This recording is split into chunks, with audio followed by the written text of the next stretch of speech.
The forest was alive with the whispering of leaves and the soft murmur of the creek as I walked its familiar paths, bough in hand.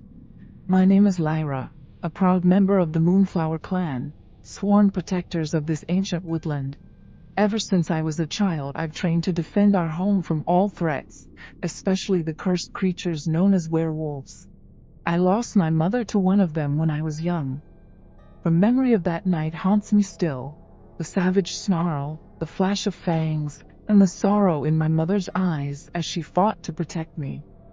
It's a pain that cuts deep, a wound that refuses to heal.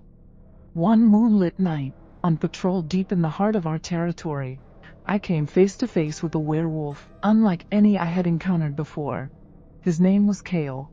His eyes, normally fierce with the wildness of his kind, held a sadness that mirrored my own grief. He spoke of a curse that trapped him between worlds, forcing him to commit acts he could not control, acts like the one that had taken my mother's life. Instinct screamed at me to shoot, to rid the forest of this monster as I had sworn to do. But as Kale's story unfolded, I found myself drawn to him in a way I couldn't explain. He was not the mindless killer I had imagined werewolves to be. He was a soul in torment, seeking redemption for sins not entirely his own. Despite the warnings from my clan and the ache in my heart, I began to meet Kale in secret. Under the canopy of the moon, we shared our stories, our hopes and our fears. His gentle nature and remorse overtook my initial hatred. Slowly, love grew between us, a love that defied all reason and boundaries. As our bond deepened, so did the tensions within the Moonflower clan. My friend Sarah, loyal and steadfast, urged me to remember our duty and the lives we had lost. The elders spoke of a looming battle with the werewolves, driven by centuries of bloodshed and bitter enmity.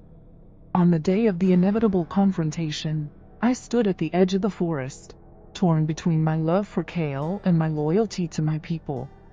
The air crackled with tension as arrows were poised to fly and swords were drawn. Then, just as the battle seemed inevitable, Kale emerged from the shadows.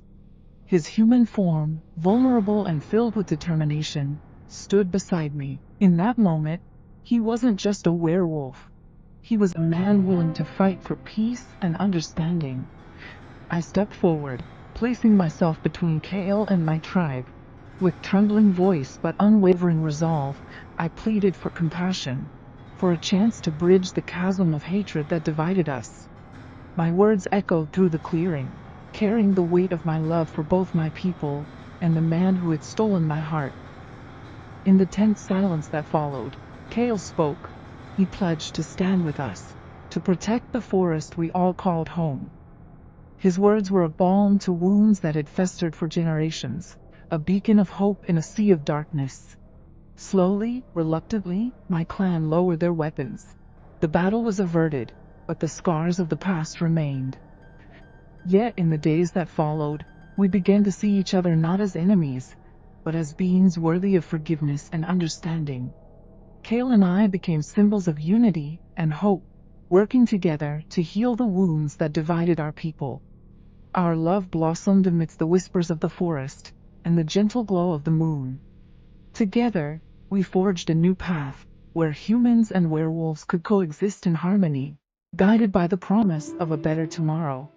And so, under the watchful gaze of the moon goddess, Kale and I stood side by side, our hearts intertwined with the magic of forgiveness and the promise of a future where love triumphs over fear.